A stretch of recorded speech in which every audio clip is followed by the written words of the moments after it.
السلام علیکم، امید کرتی ہوں آپ سب خیریت سے ہوں گے۔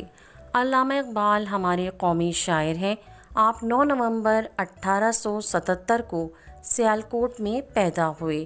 آپ نے بچوں کے لیے بھی اپنی مشہور کتاب باغ درا میں مشہور نظمیں لکھیں۔ ان کی زیادہ تر شاعری نوجوان نسل کے لیے ہے۔ تو آج ہم اردو قواعد میں نظم شہد کی مکھی کو پڑھیں اور سمجھیں گے۔ اس پھول پہ بیٹھی کبھی اس پھول پہ بیٹھی، بتلاؤ تو کیا ڈھونڈتی ہے شہد کی مکھی؟ کیوں آتی ہے، کیا کام ہے گلزار میں اس کا؟ یہ بات جو سمجھاؤ تو سمجھے تمہیں دانا۔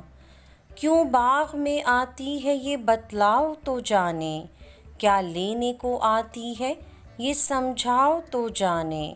بے وجہ تو آخر کوئی آنا نہیں اس کا، ہوشیار ہے مکھی اسے غافل نہ سمجھنا۔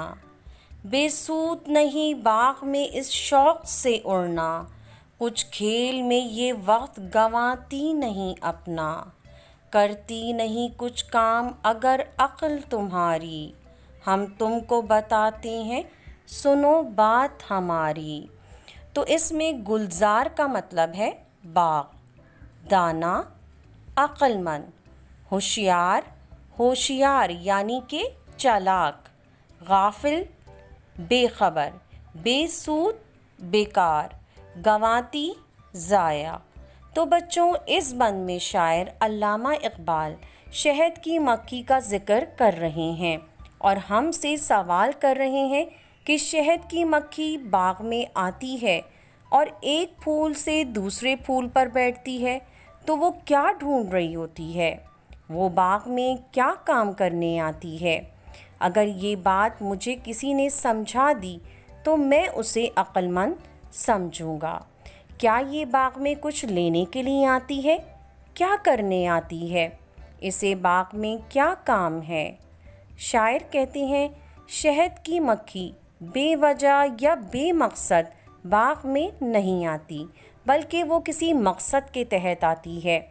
وہ بہت عقل مند ہے اور اسے آپ بے خبر اور لاپرواہ نہ سمجھیں۔ وہ بیکار میں باغ میں نہیں گھومتی پھرتی اور وہ اپنا وقت کھیل میں ادھر ادھر اڑنے میں ضائع نہیں کرتی۔ شاعر کہتے ہیں، اگر تمہاری عقل کام نہیں کر رہی ہے تو ہم تمہیں بتاتے ہیں کہ وہ کیوں آتی ہے، تو تم میری بات دھیان سے سنو۔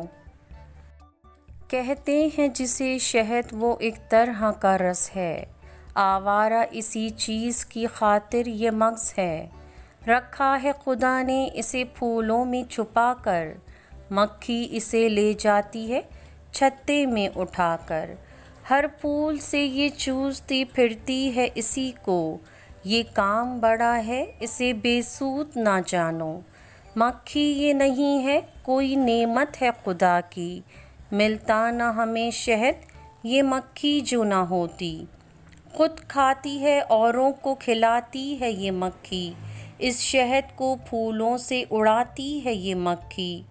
انسان کی یہ چیز غذا بھی ہے دوا بھی، قوت ہے اگر اس میں تو ہے اس میں شفا بھی۔ آوارہ کے معنی ہے ادھر ادھر پھرنا۔ شاعر نے شہد کی مکھی کو آوارہ اس لیے کہا ہے کہ وہ جو شہد ایک طرح کا رس ہوتا ہے اس کے لیے کبھی کسی پھول پر کبھی کسی باغ میں آوارہ کی طرح ادھر ادھر پھرتی رہتی ہے۔ مغز شہد کی مکھی، چھتا شہد کی مکھیوں کے رہنے کا گھر یا رہنے کی جگہ، شفا بیماری کے بعد تندرست ہونا۔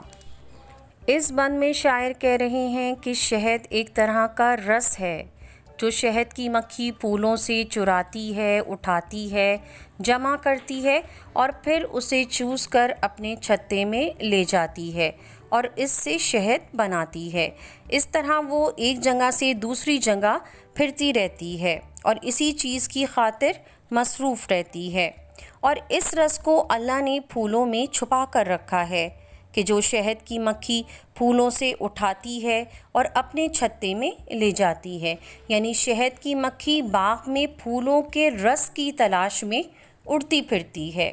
اس کام کو آپ بیکار نہ سمجھیں، کیونکہ شہد کی مکھی ہمارے لیے نعمت ہے۔ جو ہمارے لیے شہد تیار کرتی ہے وہی اس کی غذا ہوتی ہے، اور ہمارے لیے بھی وہ شہد تیار کرتی ہے۔ تو اس شعر میں شہد کے فوائد بتائے گئے ہیں کہ شہد انسان کے لیے دوا بھی ہے، غذا، شفا اور قوت سب کچھ ہے۔ یعنی شہد جو ہے وہ ہماری غذاؤں میں بھی استعمال کیا جاتا ہے، کھانے کے طور پر بھی استعمال کیا جاتا ہے، اور اس سے مختلف بیماریوں کے علاج کے لیے دوا کے طور پر بھی استعمال کیا جاتا ہے۔ اس کے علاوہ یہ ہمیں طاقت دیتا ہے۔ رکھتے ہو اگر ہوش تو اس بات کو سمجھو، تم شہد کی مکھی کی طرح علم کو ڈھونڈو۔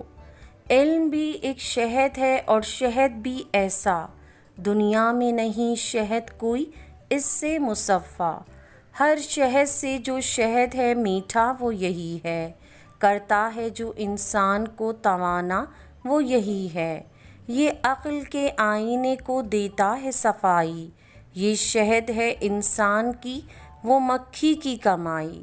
سچ سمجھو تو انسان کی عظمت ہے اسی سے، اس خاک کے پتلے کو سنوارا ہے اسی نے۔ پھولوں کی طرح اپنی کتابوں کو سمجھنا، چسکا ہو اگر تم کو بھی کچھ علم کے رس کا۔ تو اس میں ہوش کے معنی سمجھ اور عقل ہے، مصفا پاک و صاف، توانا طاقتور تندرست، عظمت بڑائی برتری، چسکا مزہ شوق۔ اس بند میں علامہ اقبال طالب علموں کو سمجھانا چاہتے ہیں کہ اگر آپ عقل رکھتے ہیں، سمجھ رکھتے ہیں، تو آپ علم کو شہد کی مکھی کی طرح تلاش کریں۔ جیسے شہد کی مکھی پھولوں سے رس تلاش کرتی ہے، اسی طرح آپ کتابوں سے رس تلاش کریں، کیونکہ علم بھی ایک شہد ہے جو کہ سب سے میٹھا ہے، اور یہ ایک ایسا شہد ہے جو اس سے زیادہ صاف اور میٹھا شہد نہیں ملے گا۔ یہ شہد انسان کو قوت و طاقت دیتا ہے، اس کے ذہن کو صاف کرتا ہے، اور آپ کے لیے علم دولت ہے اور مکھی کی کمائی شہد ہے۔ تو ہماری عظمت اسی میں ہے کہ ہم انسان علم حاصل کریں، جیسے کہ شعر میں کہا کہ خاک کے پتلے کو سنوارا ہے اسی نے، تو خاک کے پتلے سے مراد یہاں انسان ہے کہ جس کو علم نے سنوارا ہے۔ تو حصول علم کا شوق اور لگن اگر آپ رکھتے ہیں تو اپنی کتابوں کو آپ نے پھولوں کی طرح سمجھنا ہوگا۔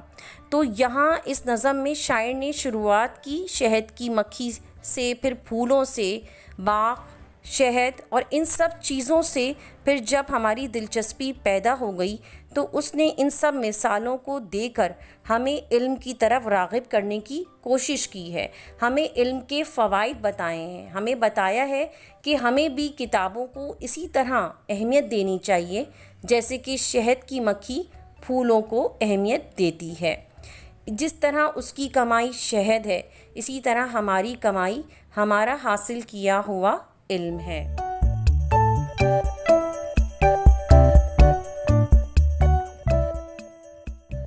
نظم شہد کی مکھی کا مرکزی خیال۔ نظم شہد کی مکھی کے شاعر علامہ اقبال ہیں۔ انسان کو علم سے ایسی محبت ہونی چاہیے جیسے شہد کی مکھی کو شہد سے۔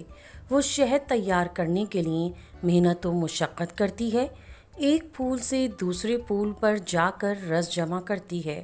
اسی طرح انسان کو چاہیے علم حاصل کرے، اس کے لیے جد و جہد کرے، اور اس علم کی وجہ سے انسان کی عظمت اور بڑائی ہے، اس کے بغیر اس کی حیثیت ایک مٹی کے پتلے کی ہے۔